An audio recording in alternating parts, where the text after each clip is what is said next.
Abra sua Bíblia, por gentileza. Colossenses capítulo 1.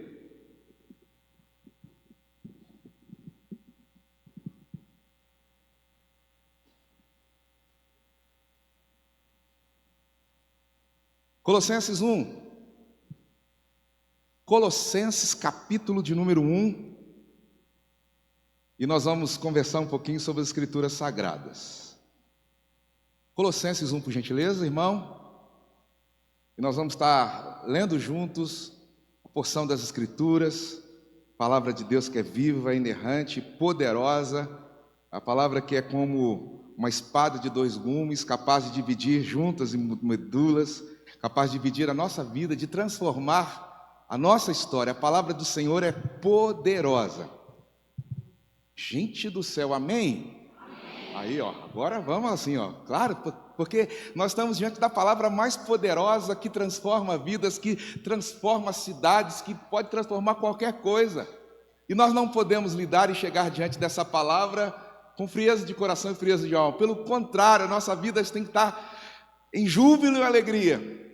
E aqui em Colossenses nós vamos encontrar uma carta assim, muito legal. Quem escreve essa carta já está endereçado aqui, são dois nossos irmãos, o apóstolo Paulo e também o irmão Timóteo. Lembre-se que todas as cartas do Novo Testamento, quando ela é endereçada, ela geralmente, principalmente Paulo, ele escreve cartas para a igreja que ele plantou. No caso de Colossos, ele não foi o plantador dessa igreja. Ele ouviu falar dessa igreja e ele está mandando instruções, o pastor da igreja, nós vamos ver ali, porque nesse momento estão surgindo várias doutrinas contrários à figura e pessoa de Jesus, onde os prazeres humanos, os desejos humanos são colocados em primeiro lugar. E essa igreja de Colossos, uma igreja muito especial, Paulo vai orientar falando algumas coisas. Então queria ler com você, mas nós já vamos lendo, pregando, e hoje eu vou ler o texto, falar do texto, e depois eu vou sair do texto e não mais voltarei no texto. Entendeu? É isso. Mas eu vou falar um pouco sobre Colossenses. Olha que interessante que a primeira coisa que Paulo faz questão de afirmar para essa igreja é a autoridade que ele tem como apóstolo. Nesse tempo, a autoridade de Paulo ela estava sendo questionada porque se dizia apóstolo de Jesus apenas os 12 discípulos que andaram com ele. E aí estavam questionando a Paulo, afirmando que Paulo não era um dos 12, como não era.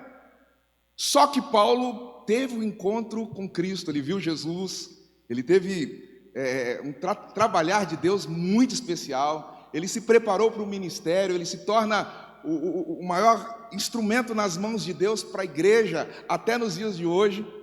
E ali ele começa, ele vai falar assim, olha, quem está escrevendo essa carta sou eu. E eu sou Paulo, eu sou apóstolo de Cristo.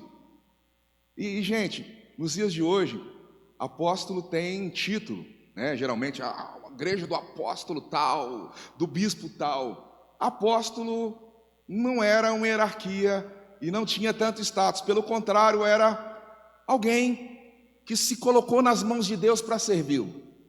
Alguém que se colocou nas mãos de Deus e teve a coragem, a ousadia de falar assim, olha, eu sou escravo de Deus.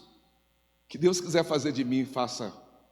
Que Ele quiser fazer da minha história, que Ele faça. Eu me submeto, eu submeto a minha vida, os meus dons, os meus talentos, tudo que tenho, tudo que sou, para servir ao Senhor.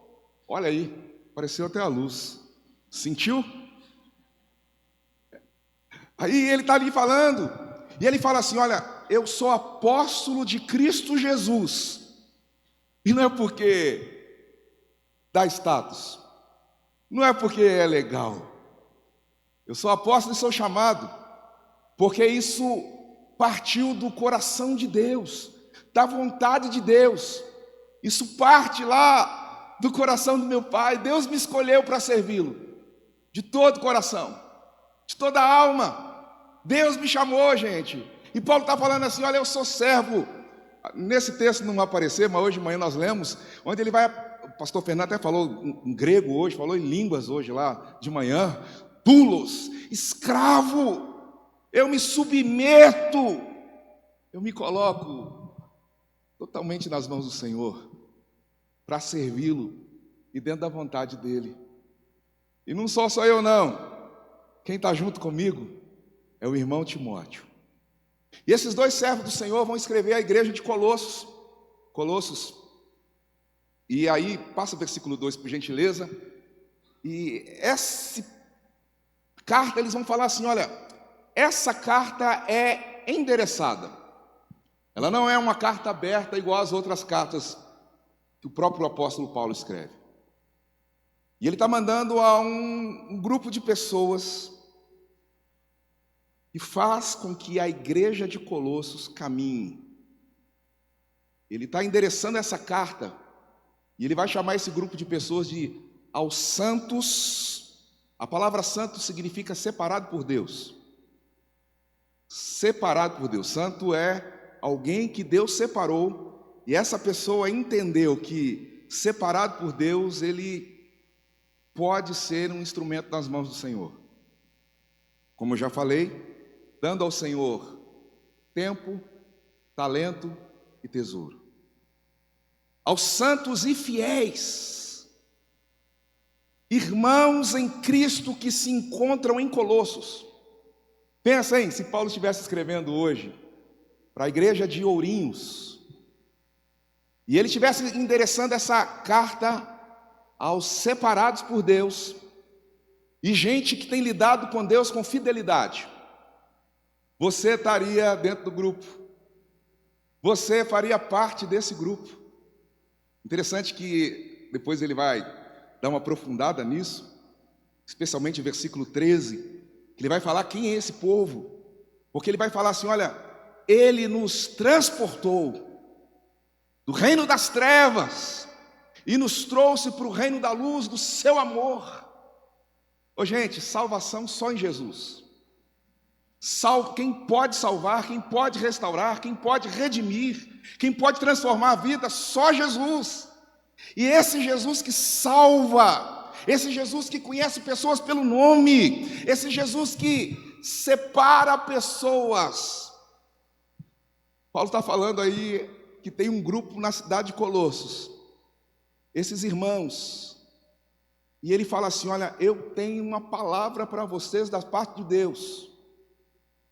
Eu tenho uma palavra para vocês da parte de Deus, para a gente que é separada por Deus, para a gente que tem lidado com fidelidade com Deus, com o Senhor. Que legal, gente. Sabe, porque aí a Bíblia está falando assim, existe a possibilidade, mesmo num tempo como hoje, mesmo num tempo como na época de Colossos, de gente andar na contramão da cultura, na contramão do pecado, na contramão daquilo que desagrada a Deus. A Bíblia está falando assim, existe a possibilidade de andar de uma maneira que a sua vida seja uma expressão para a glória de Deus. Nós fomos comprados com sangue precioso na cruz do Calvário, e não foi qualquer coisa, foi o próprio Filho que Deus deu para morrer no nosso lugar. E é esse tipo de gente que Paulo vai falar para a gente que estava ali em Colossos, que de um lado tinha todas as oportunidades de curtir, de viver a vida, mas ao mesmo tempo era uma oportunidade também de andar com Deus. Verso de número 3, o texto vai falar assim para a gente. Paulo e Timóteo, damos sempre graças a Deus, Pai de nosso Senhor Jesus Cristo, quando oramos por vocês. Olha que legal.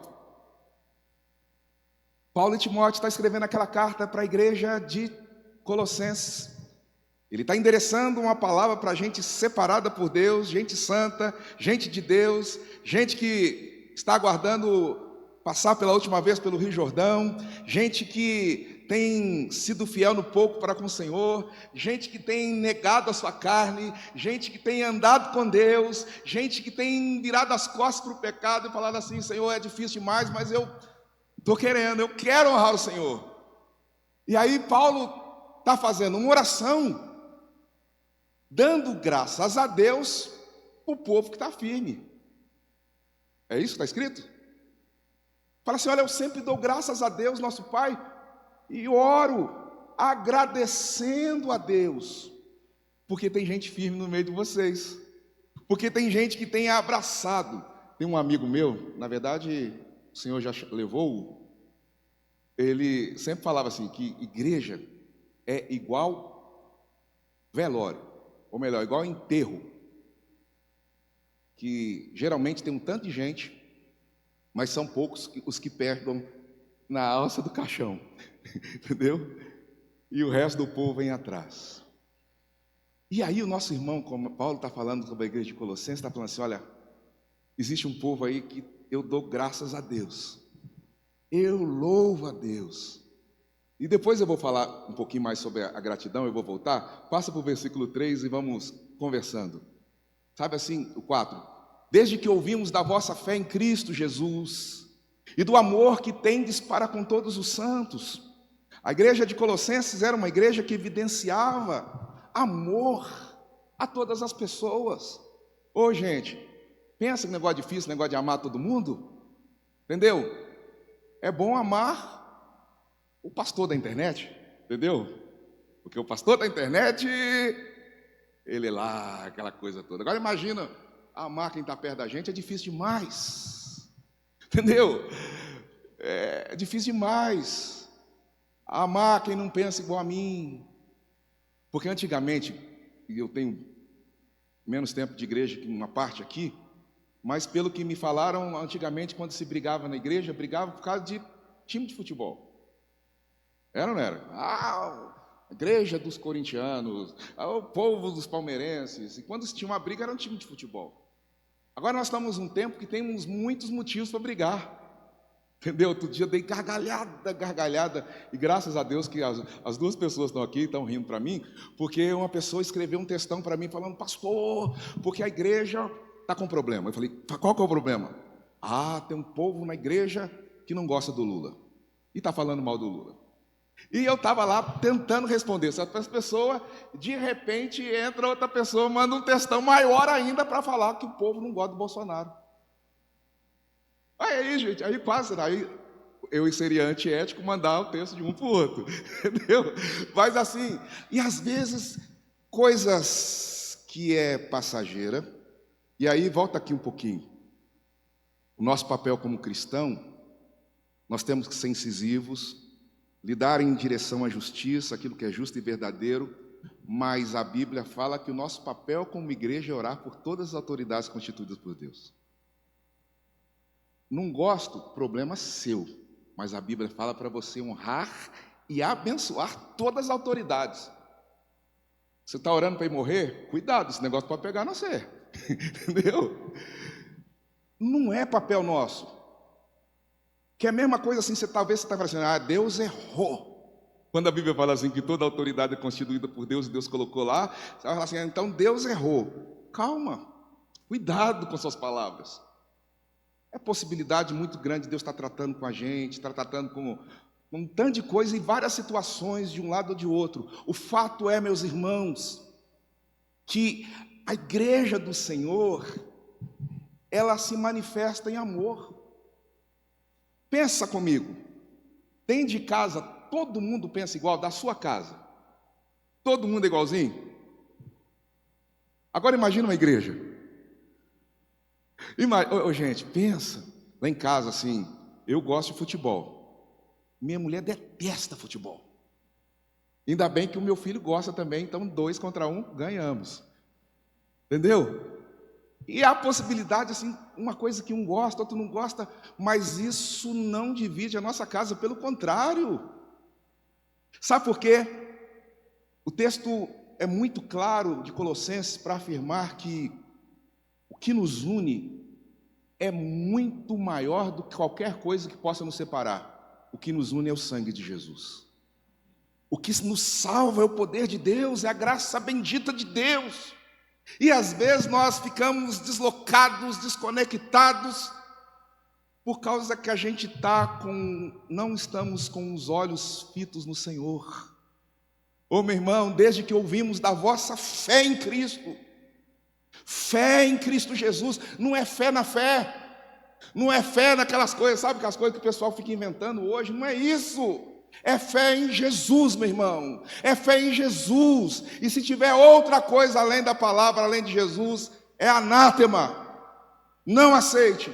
Nosso negócio tem que ser para Cristo, só Cristo, só Cristo, só Cristo e só Cristo. E se por Jesus eu ter que tolerar o Neno, eu vou tolerar. Você viu que foi só a mulher dele, né?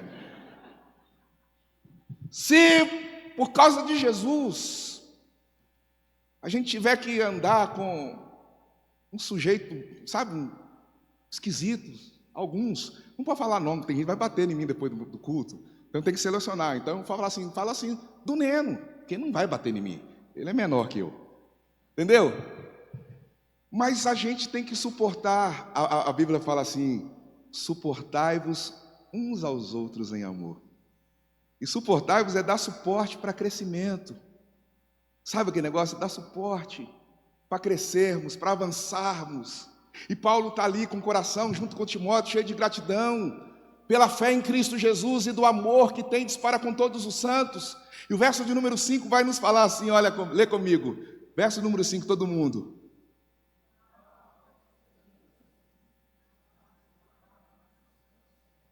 Da qual antes ouvistes pela palavra da verdade do Evangelho. Ô meu irmão, é a palavra do Evangelho. O que é o Evangelho?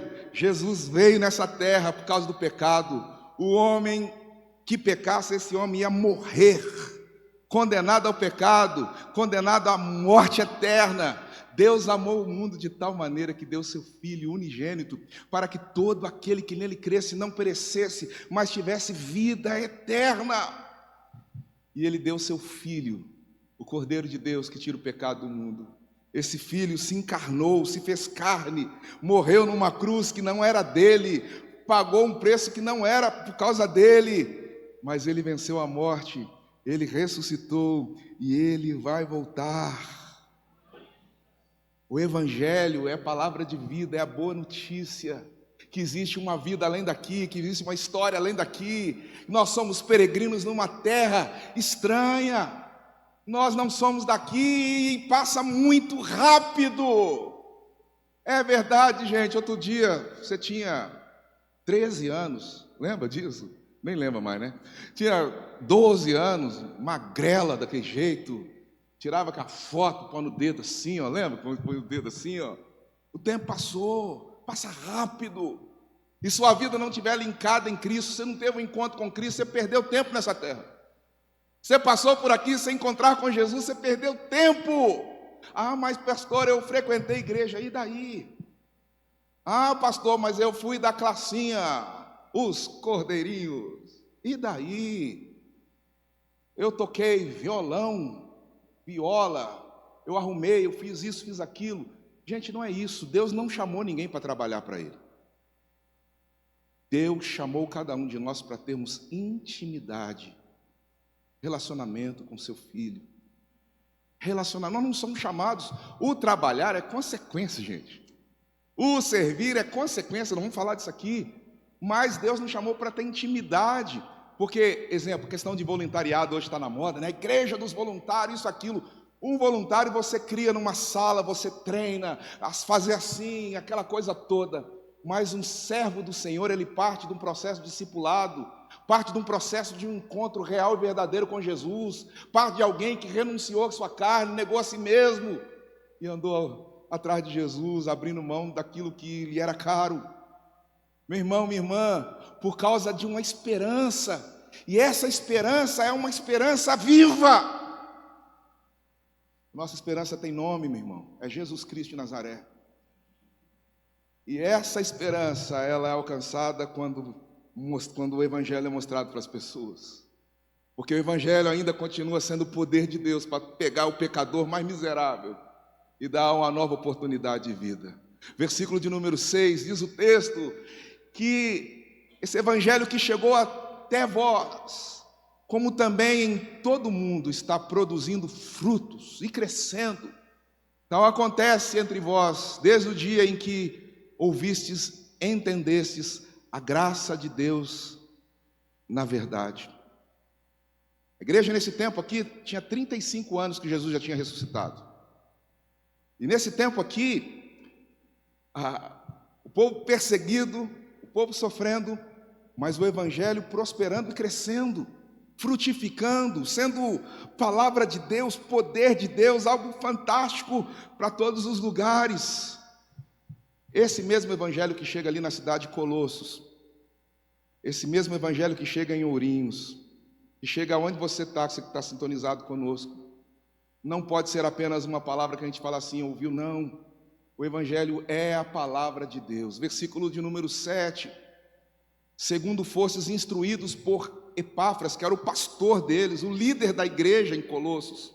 Não se sabe quem pregou o evangelho para Epáfras.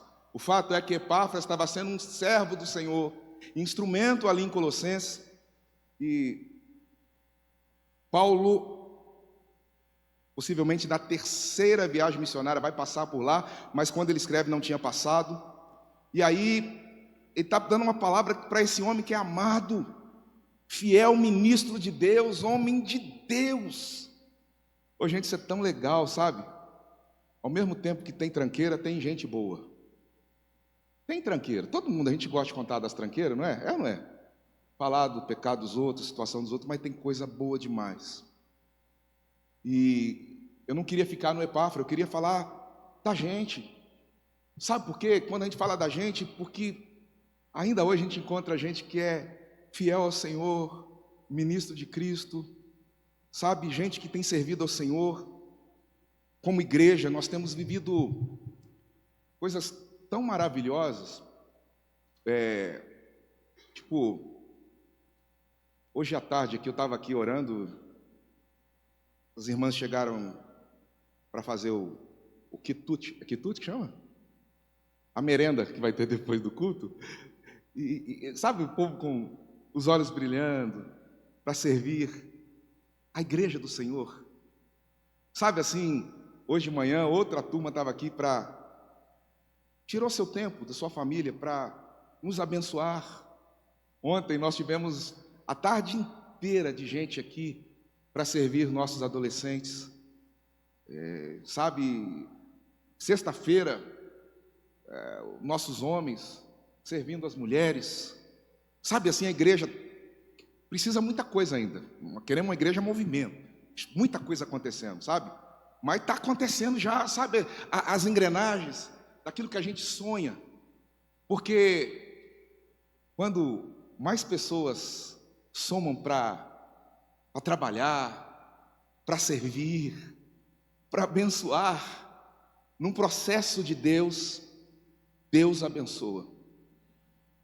Gente, é tão legal como pastor quando eu chego aqui e vejo gente ocupando seus espaços na sala de oração. Eu conto para a pastorada, tudo meu amigo, e falo assim, gente, Deus tem abençoado tanto. Porque a maioria de vocês, e possivelmente todo mundo aqui conhece muita gente que é de Deus, mas você não conhece uma igreja abençoada como a gente, que mais de um mês nós estamos tendo toda semana 24 horas de oração, uma torre de oração, intercedendo, orando, abençoando. Isso é bênção demais.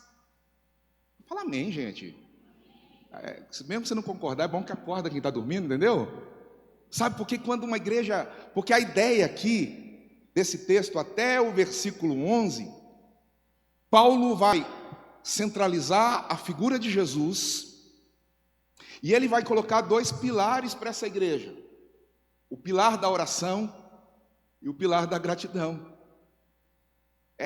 Simplesmente, você pegar qualquer comentário que vai falar do capítulo 1, os 11 primeiros versículos, Paulo está falando assim, olha, sobre centralidade de Jesus, O Evangelho continua sendo o Evangelho de Jesus.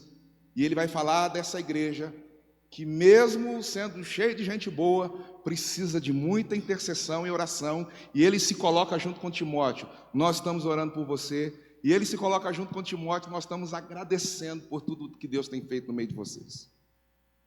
Hoje, gente, tem coisa boa. Tem coisa boa, sabe, tem coisa boa. E eu não sei você, mas eu tenho uma sensação de que Deus quer fazer algo extraordinário em Ourinhos em nome de Jesus.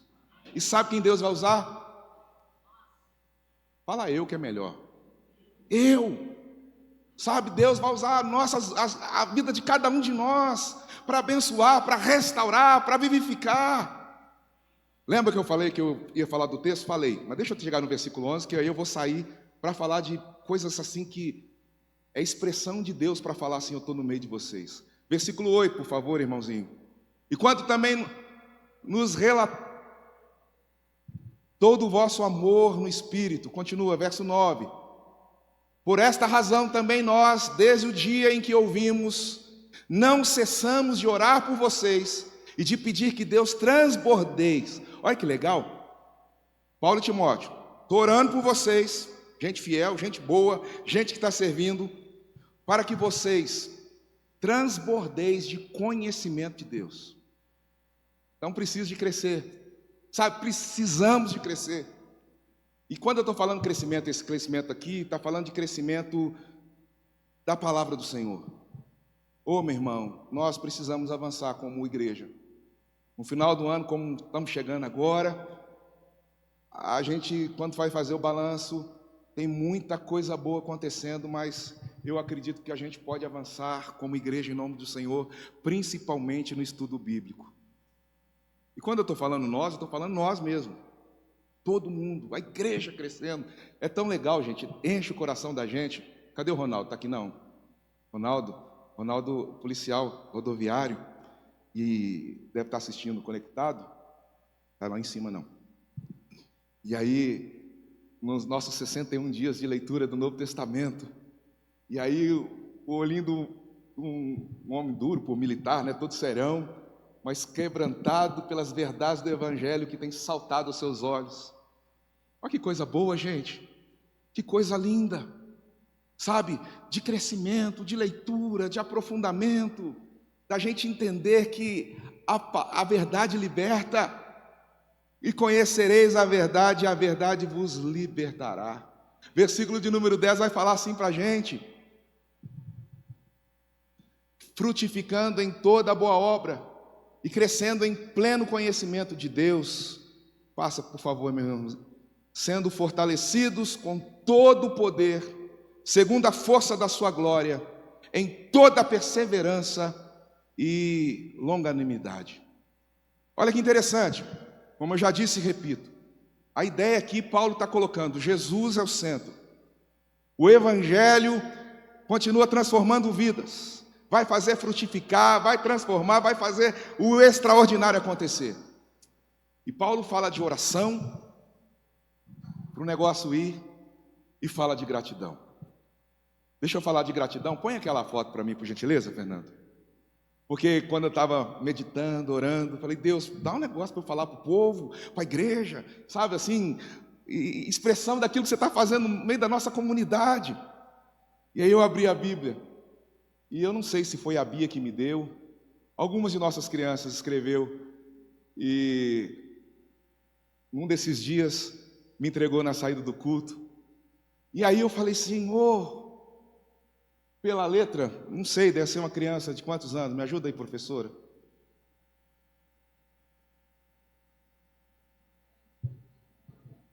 Oito, 9 anos. E essa criança, no final de um culto, não sei qual a orientação que os professores facilitadores deram, ela me entregou aqui 29 motivos de gratidão, que é uma das coisas que Paulo fala ali, estou dando graças. E uma criança de 8 anos no nosso meio, ela falou assim, eu quero agradecer, porque o Senhor guardou minha família. Eu quero agradecer pelas minhas coisas. Eu quero agradecer porque tenho uma casa. Eu quero agradecer porque tenho uma Bíblia. Quero agradecer porque tem uma cama. Eu quero agradecer porque eu posso respirar. Eu quero agradecer porque eu tenho um cobertor. Eu quero agradecer porque eu me sinto segura. Eu quero agradecer porque eu tenho amigos. Olha o tópico 10. Eu conheço Jesus. Tópico 11. Eu tenho uma escola. Tópico 12. Porque Jesus vive. Essa criança aqui do nosso meio, expressando a sua fé, me ensina, falando assim: eu quero agradecer porque eu tenho roupa, porque eu tenho um carro. Olha que criança chique. Lá em casa tem mais de 100 Hot Wheels. Não sei se é isso. Eu tenho uma igreja. Eu quero agradecer pelas pessoas curadas. Quero agradecer porque eu posso andar. Talvez, gente, quando uma criança escreve assim: eu quero agradecer porque posso andar, passa despercebido para nós. Mas aí o Arson está ali. Isso tem um significado na alma dele. Quando ele para, ouve, louva e vê uma criança agradecer o privilégio de andar. Eu quero agradecer pelos meus brinquedos. Quero agradecer porque posso falar, posso ouvir, por saber falar. Não entendi, tá bom. 23, pela minha vida, pelas minhas irmãs. Então é alguém que tem irmã. Eu tenho pai e mãe, pelos meus professores, eu tenho comida, por eu poder olhar. E aí ela vai terminar, essa criança, falando assim: porque Jesus morreu por mim na cruz. Expressão de fé. Sabe que às vezes nos tornamos tão religiosos, egoístas, vaidosos, murmuradores, que perdemos a bênção da gratidão. A Bíblia vai falar, e Paulo que está falando à igreja de Tessalônica, ele fala assim: em tudo dai graças, porque esta é a vontade de Deus para convosco em Cristo Jesus. É da vontade de Deus que a gente dê graça por tudo, até quando o negócio não está legal. Sabe por quê?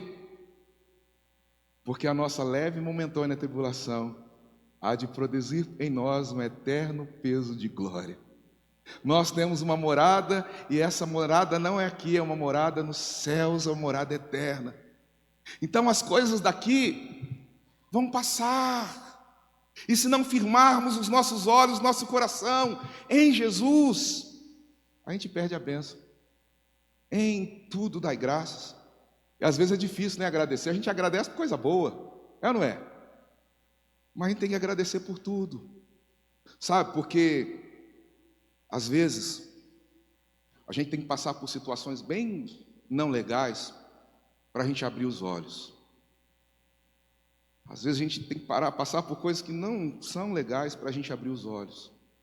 Já contei aqui, deixa eu contar de novo, não fica bravo comigo não. Uma vez eu fui para... Isso tem um ano antes de casar, alguns meses antes de casar, eu tirei umas férias e fui para uma viagem missionária. E eu fui lá para o Nordeste de Minas. E fiquei 12 dias no Vale do Jequitinhonha, um dos lugares mais pobres daquela época no Brasil e no mundo.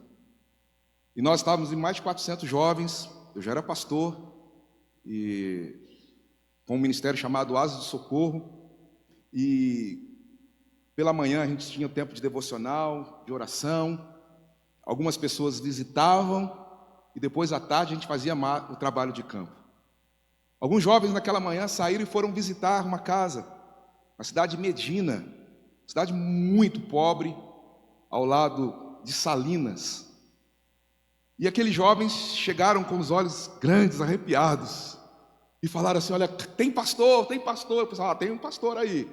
Qual? Aí eu falei: eu sou pastor.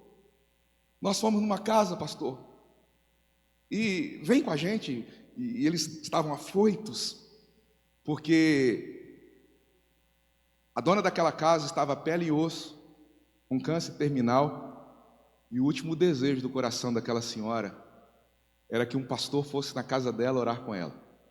Crente no Senhor Jesus, não sei qual igreja que era, o fato é que nós chegamos ali correndo, e na hora eu falei assim, eu venho orar para a senhora, eu quero orar para a senhora ser curada. Ela falou, não, eu não quero ser curada.